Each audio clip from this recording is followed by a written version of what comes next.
Thanks for joining me for today's video Bible study. My name is Ryan Goodwin. I preach for the East Shelby Church of Christ in Collierville, Tennessee. If you have questions or comments about what we study today, you can leave them in the comment section below. Or if you'd like more information about our congregation, you can find us at eastshelby.com. We're going through the book of Ecclesiastes, and that's found in the Old Testament. We're all the way up to Ecclesiastes chapter 7 and verse 15, and that's where we're going to begin our study today. I have seen everything during my lifetime of futility. There's a righteous man who perishes in his righteousness, and there's a wicked man who prolongs his life in his wickedness. Do not be excessively righteous. Do not be overly wise. Why should you ruin yourself? Do not be excessively wicked, and do not be a fool. Why should you die before your time? It is good that you grasp one thing, and also not let go of the other. For the one who fears God comes forth with both of them. Now, I'd like to get all the way through chapter 8 in our study today, and the reason is I see a lot of overlap in the themes from chapter 7 into chapter 8. Solomon's going to talk about things that just don't add up. That when you look at them and you think, well, that's how it ought to be, that's not always how it ends up. And this first example, of course, is very obvious. We have observed, not just Solomon, but we in our own lives have observed good people who come to a grisly, unjust end. That their demise, be it their death or their downfall or the end of their career or their reputation, but whatever it is, we have seen supposedly good people come to a bad end. But then we can also look at the world or read the news or even think of examples from our own lives where people who we thought were pretty awful, pretty bad people, the villains of the world, seem to live very comfortably. And the villains of the world die peacefully, surrounded by wealth and opulence and their loved ones. And it's just, it doesn't add up. And it really bothers Solomon here that there are righteous people who die in their righteousness, who die young, who die unjustly, and yet there are wicked people who seem to prolong their life in spite of their wickedness. Now, he makes a similar statement later on in chapter 8. Notice here in Ecclesiastes chapter 8 and verse 14, there is futility which is done on earth. That is, there are righteous men to whom it happens according to the deeds of the wicked. On the other hand, there are evil men to whom it happens according to the deeds of the righteous. So I say that this too is futility. It just doesn't add up, does it? It bothers us when in a story or a novel or a movie, when the villain doesn't get his comeuppance. Like that doesn't sit well with us, right? We have to see that the villain gets what he deserves in the end. That the villain is destroyed, that the plot is uncovered, the bomb is defused, and the villain gets his comeuppance. And sometimes stories don't work out that way. Now, if that's true sometimes in fiction, how much more is it true in real life?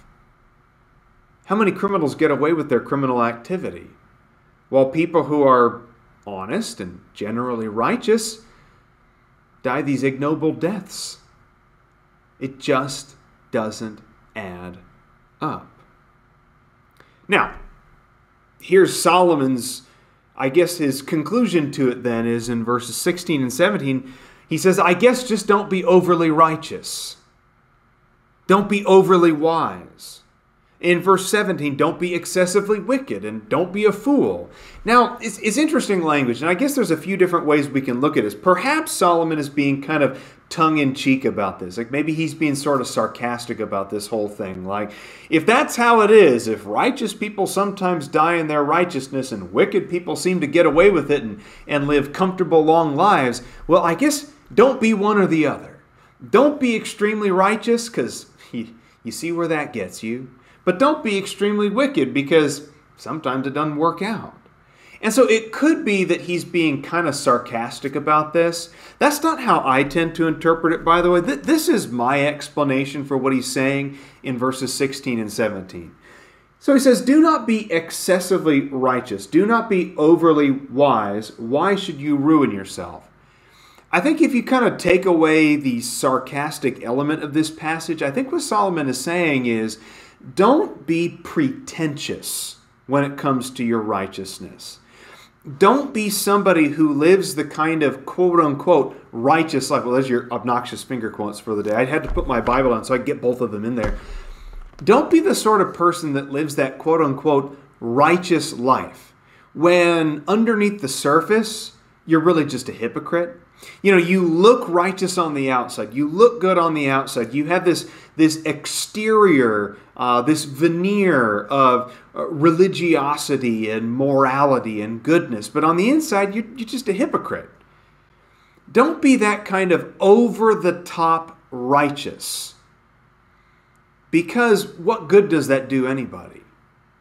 Being this kind of over-the-top, pretentious, self-righteous person, well, it doesn't save you in the end. It doesn't spare you from earthly calamities, and it certainly doesn't help you in an eternal sense. And Jesus liked to talk about that as well. Jesus talked about the self-righteous people of the world frequently in his own ministry. I mean, you can think of the example of the Pharisees in Matthew chapter 23, where Jesus goes on and on about, you Pharisees, you're hypocrites, you're self-righteous. You only live for the exterior and the superficial. You just want to look righteous for other people. So you become whitewashed tombs full of dead men's bones on the inside. You become like a cup or a bowl that's clean on the outside but's filthy on the inside. And what good does that self-righteous, hypocritical, kind of pretentious righteousness get you? What good does that do for you? Nothing. So why should you ruin yourself?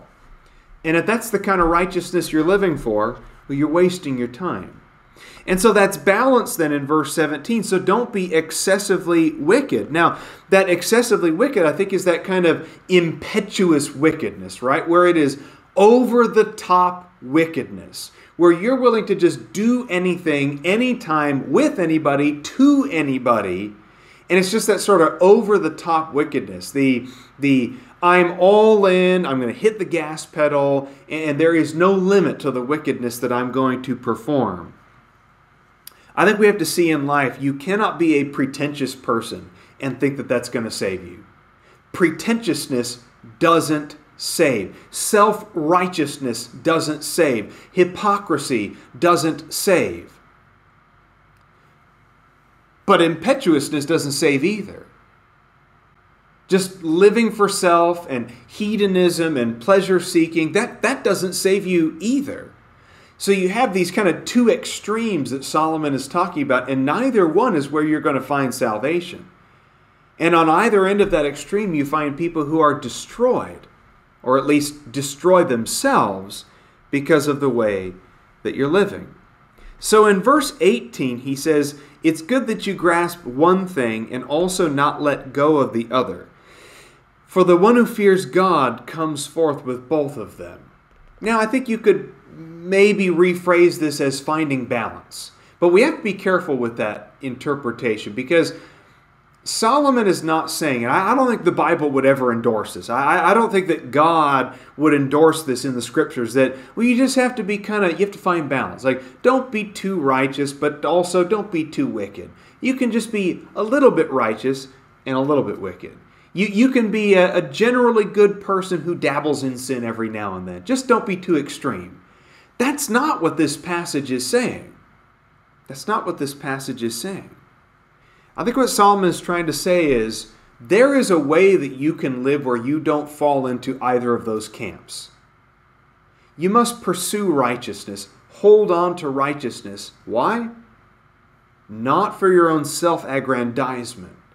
Not for your own glory.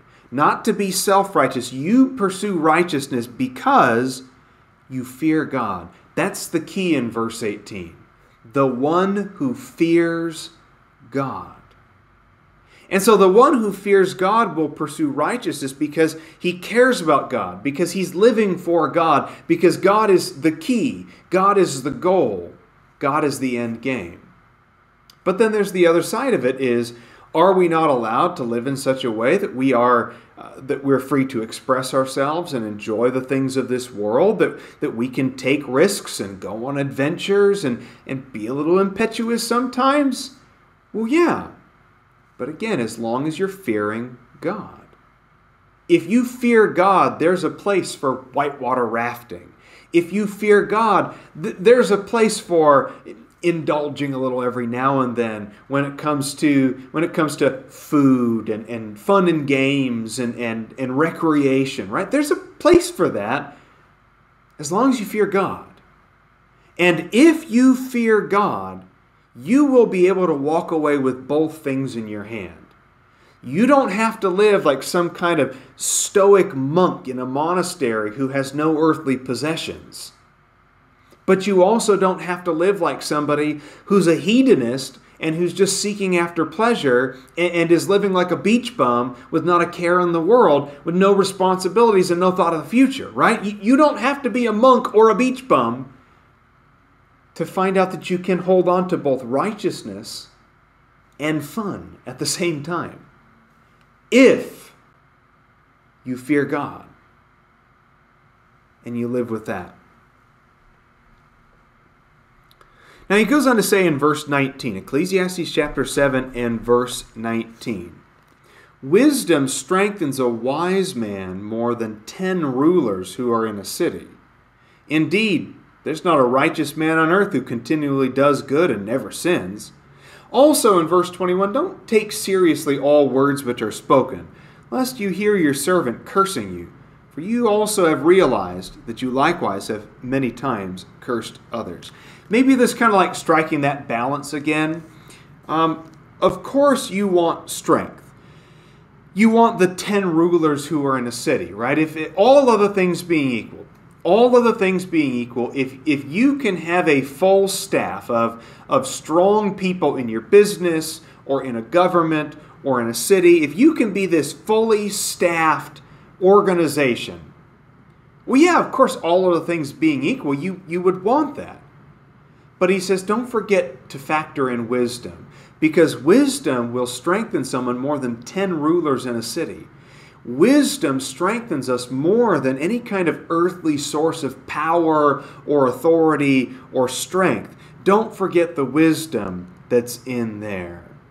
Remember in verse 20, there's not a righteous man on earth who continually does good and who never sins. So he goes on to say in verses 21 and 22, learn to show a little bit of mercy and compassion with people.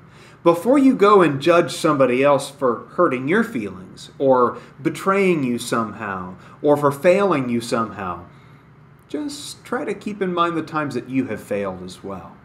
I think there's a real practical application to this verse as well. There's a lot of myself that I see in this verse, if I'm honest with you. Every time I'm angry with someone on the freeway, someone cuts me off, or they're weaving between traffic, or they don't wave me in when I'm trying to merge onto the freeway. The temptation is to just become really furious with people and try to get them back or something. But there have been times where I've done the exact same thing to somebody else. There have been times where I've cut somebody off. There have been times where even unwittingly I did something that was rude or, unkosher on the streets. I try to keep in mind when I get angry at someone for lying to me, in the past I've lied to people to save my skin, to save my reputation, to look better in front of my boss or my family, my spouse. I've lied also. When I've not been the best husband, or when I've not been the best father, or when I've not been the best citizen of my community, when I've not been the best member of my congregation, my church family, all of those experiences need to be kept in mind when people don't treat me very well. And if I can learn to just keep my own failures in mind, I think I'll learn to have a lot more compassion and mercy and sympathy when people have hurt me. So he goes on in chapter 7, verse 23. I tested all of this with wisdom, and I said, I will be wise. But it was far from me. I imagine there was a lot of disappointment in that realization for Solomon. Verse 24, what has been is remote and exceedingly mysterious. Who can discover it? I directed my mind to know, to investigate, to seek wisdom and an explanation, and to know the evil of folly and the foolishness of madness. This is part of the theme that we discussed at the beginning of our Bible study. Is chapter 7 and chapter 8, I think, is all about things that don't add up. And for Solomon, it must have just infuriated him that this wasn't adding up. Remember, Solomon was not just blessed by God with physical blessings, wealth and luxuries and that sort of thing. He was also blessed by God with incredible wisdom. So for Solomon, he was the kind of person that expected things to add up. He expected things to reconcile. He's like a CPA, right? Like a tax expert. The numbers have to add up. Everything has to reconcile. The ledger has to add up at the end. And it didn't. And it frustrates Solomon. It frustrates him. I said, I will be wise. But it was far from me. I tried to understand it, but it was remote and mysterious. And I directed my mind to know it. I set my mind to understand it. I studied it. I investigated it with all of my mental faculties, all of my mental powers, my intellectual capacity. And I wanted to know wisdom and an explanation, and to know the evil of folly and the foolishness of madness. And I couldn't figure it out. Now, to me, this fits in with the rest of the book, right? The grand theme of Ecclesiastes from beginning to end is, can you find the answers in this life alone? If you just look at things under the sun, right? Exclude anything divine. Exclude the spiritual. Exclude exclude everything about God. And just look at things under the sun. Can we find the answers to our problems? Can we find satisfaction, happiness, contentment, purpose, and meaning if you just look at things under the sun? And the problem is, if you leave out the most important factor in that equation, you're always going to be frustrated by the answer. I mean, it's just like any good math equation, like any algebra. If you don't factor in the single most important part of that equation, don't expect to get the right answer at the end of it.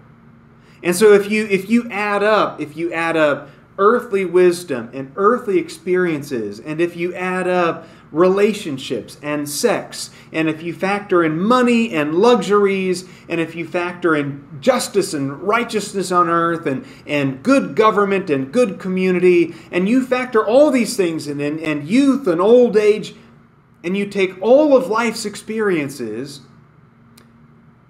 and then run it through the math equation, you're going to get the wrong answer every time. And Solomon was very frustrated by that. Now he goes on to say in verse 26, and I discovered more bitter than death, the woman whose heart is snares and nets, whose hands are chains. One who is pleasing to God will escape from her, but the sinner will be captured by her. Now we don't have time to read this in great detail, but you can go back to the book of Proverbs. Now, of course, there's quite a bit in the book of Proverbs that talks about infidelity and the dangers of being ensnared and trapped by sexual sins. But in particular, in Proverbs chapter 7 and verses 6 through 23, there's this great passage, and read it in your own time. I really encourage you. In Proverbs chapter 7, verses 6 and onward, about this naive man that kind of wanders his way through the red light district in the middle of the night, and a beautiful woman entices him, and she says, my husband is away on a long trip, and I'm just lonely, and I've got this bed covered in spices and no one to share it with. And in the end, gullible, naive young man that he is, he falls for the trap and he dies. If not physically, then he certainly dies spiritually because of the sin that he commits. Solomon had personal experience with this. He had personal experience. When you read about his life in the account of the kings of Israel, it said that he married many foreign women.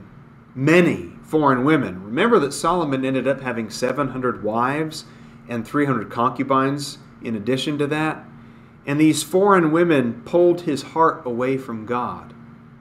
They brought their idols with them, and they wanted to have their idols in their home, in their palace. And so Solomon was not only surrounded with the idols themselves, right, the physical manifestation of those false gods, but he was also married to women who convinced him to follow those idols. These women pulled his heart away from God. They ensnared him. Now, verse 27. Behold, I have discovered this, says the preacher, adding one thing to another to find an explanation, which I am still seeking but have not found. I have found one man among 1,000, but I have not found a woman among all of these. Behold, I have found only this, that God made men upright, but they have sought out many devices. Here's another example of something that just doesn't add up. And now, this is him looking at his own life. And I want to be clear about something. I think sometimes we, as modern readers, we come to this passage, and I've heard people who are skeptical of the Bible or very critical of the Bible, they've gone to this passage and said this is anti-woman, anti-feminist, whatever term you want to apply to it. This is not anti-woman. In fact, I think it's anything but anti-woman. Here's what I believe Solomon is saying. When I look at my life, I have found one man among 1,000. When I look at the people that I've surrounded myself with, I have all of these. I have people in my court. I have advisors. I have servants. I have eunuchs. I have people who've attached themselves to me. I have an entourage. I've got that guy over there. I've never even met him before, but he eats all my food. I have all of these people in my life. And I found one man among 1,000 who's actually worth anything. One man among 1,000 who has any value to me, who's given me good advice, who brings righteousness to my life, who is a good influence on me. There's one man among 1,000 that's worth anything in spiritual terms. And I've not found a woman among them. That's not anti-woman. What that is anti-Solomon. I think Solomon is acknowledging his failure. He is saying, I have surrounded myself with the most ridiculous array of people imaginable. Moochers and servants and the fakes and hypocrites and idolaters. And I don't have there's not a single woman among all of these people who does anything valuable for me. That's not a critique of women in general. That is a critique of the kind of women that he brought into his life. That's a critique of his own choice, of the kinds of people that he brought into his own life. I think that's Solomon's acknowledgement of his own failure. Because remember this, he's not being anti-woman. This is the same Solomon who says later on in chapter 9, and in verse 9, enjoy life with the woman who you love all the days of your fleeting life which he's given you under the sun. This is your reward in life, and in your toil in which you've labored under the sun. Right? So he's not anti-woman, because he acknowledges that when you find when you find that kind of woman, when you find a woman who is just a treasure, who is a diamond, when you find a woman who brings righteousness and goodness and is an influence on you for good, she's your reward. She's your treasure. But he looked at his own life and the kind of women that he'd surrounded himself with, and sadly, he did not find that kind of woman in his company. Let's go into chapter 8 now, and let's notice a few things here in chapter 8. Verse 1, who is like the wise man, and who knows the interpretation of a matter? A man's wisdom illumines him and causes his stern face to beam. Now he shifts gears a little bit in verse 2 and talks a little bit about the relationship of people to the sovereign. And in verse 2 he says, I say, keep the command of the kings because of the oath before God. Don't be in a hurry to leave him. Don't join in an evil matter, for he will do whatever he pleases. Since the word of the king is authoritative, who will say to him, what are you doing? He who keeps a royal command experiences no trouble, for a wise heart knows the proper time and procedure. There is a proper time and procedure for every delight, when a man's trouble is heavy upon him. Verse 7. If no one knows what will happen, who can tell him when it will be? No man has authority to restrain the wind with the wind, or authority over the day of death. And there is no discharge in the time of war, and evil will not deliver those who practice it. So he concludes in verse 9, all this I have seen and applied my mind to every deed that has been done under the sun, wherein a man has exercised authority over another man to his hurt. Now, he's saying here in these verses, at verses 2 through 9, that kings can be a little cranky sometimes. And if a king's got his heart set on doing something bad, there's not a lot that's going to change that. You got to walk on eggshells around people who have that kind of power and that kind of authority. And by the way, he's not saying this is good. And maybe he's speaking from personal experience when maybe he thinks about some of the other kings that he knew, right? In his wheelings and dealings with kings of other nations, maybe he saw some of this in their courts, in the way they treated their servants, the way they treated their captains and their armies. Maybe he observed some of this in the lives of his sovereign peers, that kings tend to be a little unfair. And what can you do about that? Well, for most of us, the answer is nothing. And so he warns them, keep the command of the king because of the oath before God. Now, I think there's maybe a New Testament element there in 1 Peter chapter 2 and verse 13, as well as in other passages as well. 2 Timothy chapter 2, for example. I want to notice here real quickly here. In 1 Peter chapter 2, verse 13, it says, submit yourself for the Lord's sake to every institution, whether to a king as the one in authority or to governors as sent by him. And then go back, I said, to what Paul wrote to Timothy here in 1 Timothy chapter 2. In 1 Timothy chapter 2 and verse 1.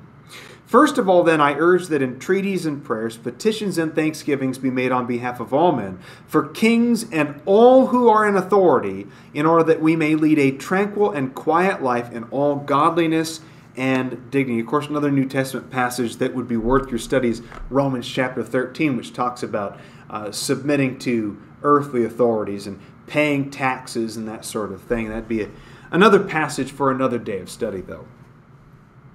But we stand before God, and He is the final authority. All authority on earth comes from God. And so, when we respect earthly authorities, what we're really doing is respecting God's authority. It is delegated authority. And so every time you respect a police officer or a judge in a court of law, when you respect the boss at your job, when you respect elected officials, when you respect the president, whoever that president happens to be, anybody in his or her cabinet, right? When you respect people who are in authority, you are really respecting God's authority, because all authority belongs to God as its ultimate source. And so keep the command of the king because of the oath before God. Don't leave him. Don't join in a rebellion. There's real trouble to be found in a rebellion, because the word of the king is authoritative. In verse 4, who will say to him, what are you doing, right? When the king decides to hang people or have their heads chopped off, when the king decides to call for the firing squad, he's the king. I mean, and he's not saying this is a good thing. People shouldn't have that kind of power. So he's not saying it's a good thing. He's just saying that's reality. It is reality. It is what it is. And if a king says, off with his head. I mean, there's nobody who's going to argue against that because people don't want to have their head chopped off. And so maybe the king is impetuous and unrighteous, and he says, chop that guy's head off. Well, no one's going to argue with that because they're all going, I think I want to keep my head. Who's going to stand up against that? And so if you keep a royal command in verse 5, you experience no trouble. Now, he doesn't mean that literally. Like with any proverb, right? These are truisms, right? That's how the book of Proverbs is to be interpreted as well. You can look at the book of Proverbs and all these pithy statements, these sayings.